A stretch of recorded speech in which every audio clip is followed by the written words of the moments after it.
It's the Fantasy Football Hustle. Here are your hosts, Brian Drake and Dwain McFarland.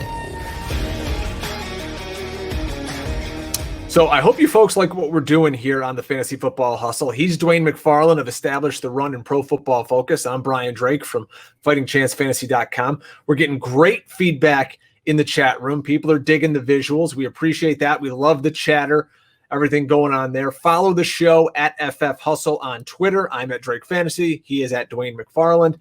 And we're rolling on here to a guy that I'm very high on, but boy, oh boy, I think there's going to be a lot of trepidation at the end of the first round. Kenyan Drake, once he was traded over to the Cardinals, he got out of Miami. Pro Football Focus, Dwain's new home here, rated him as the 12th most elusive back in the league last year. Okay? Now, again, this is a bad team, and everyone says, oh, he had this great end of the season. Really, it was a great 2 games where he averaged, his fantasy points per game. Week 15, 38.6, and week 16, winning you a fantasy title with 30.4 fantasy points. The few weeks before that, he did nothing.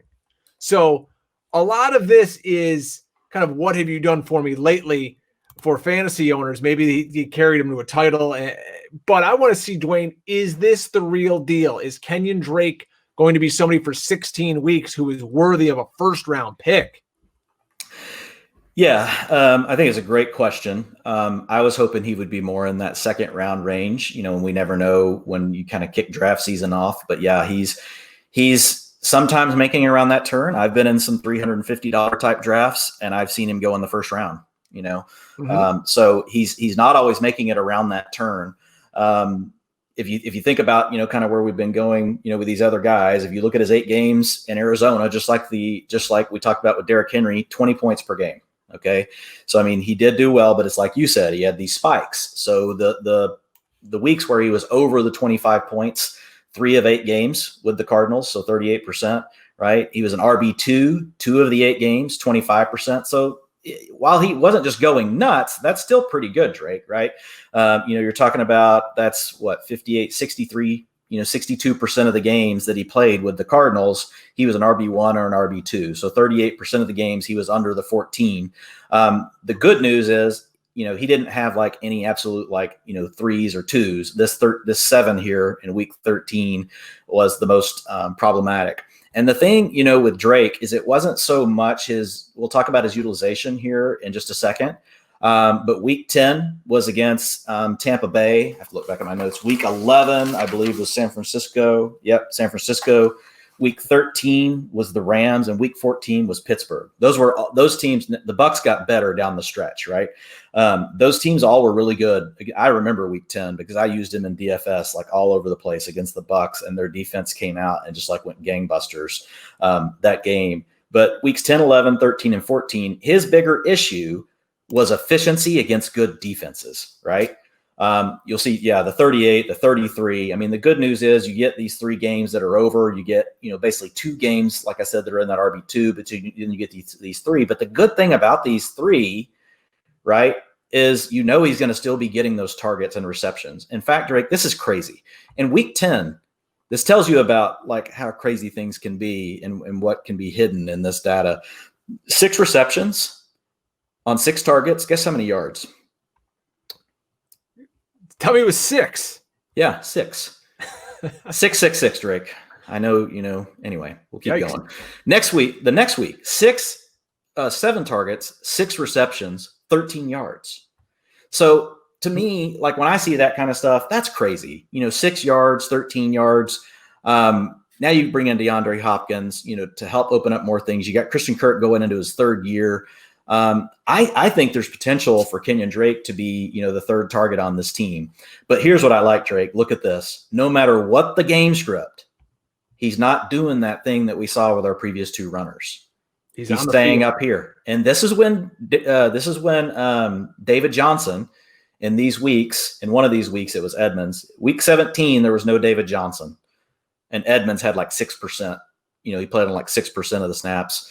I guess a couple of them were with Drake because he was at 96, but he wasn't dropping down here below this line. I really, really like that. So he was not as efficient as, a Derrick Henry per se, but what I like is how consistently he was above the RB1 line, whereas over here in Miami, and he wasn't being used, right? So you see Miami 1-7. Corey put that on there. It's a good job by the director of the graphics. So if you look at his rush percent, same thing. Just look to the right of this line when he came to the Cardinals.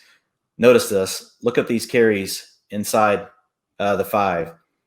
Wow. He's getting 100% of them. Only 1 week where he didn't. And that week, it was David Johnson and Kyler Murray had one. So 50% here. I think Kyler or DJ, I can't remember who had the other one here. Also notice, right, these rushing, the percentage of rushing attempts. You're looking at this line.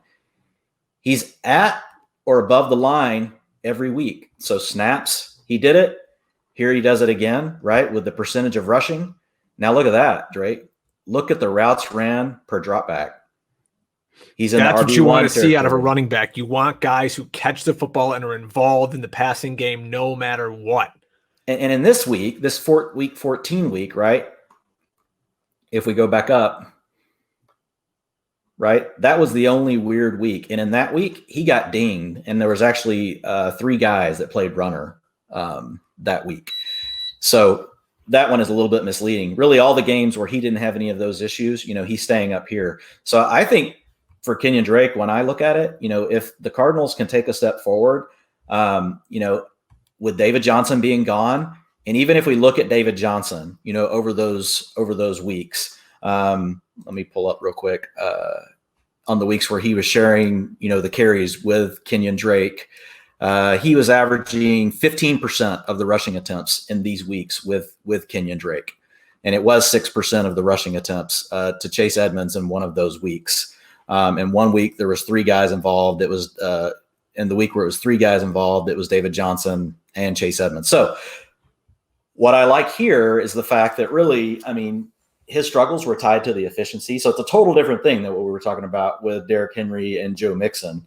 Yeah, he still could lose some snaps or something, but based on everything I'm hearing, I think he's got a really good line of sight on 65% of the attempts, 60% of the workload inside the 5, maybe more, maybe 65, 70%. I have it a little lower because Kyler Murray could get more into the mix. Mm-hmm. And last week, during those weeks, Drake, he was averaging 15% target share. And so I've got him at a 13 to 14%. 65% of the attempts, 60% of the work inside the 5, and a 13 to 14% target share. That's an RB1 workload. So the thing I think you have to be cautious of with Drake is he just doesn't have, the pedigree as a Henry or a Mixon, right? That's why he's going after them.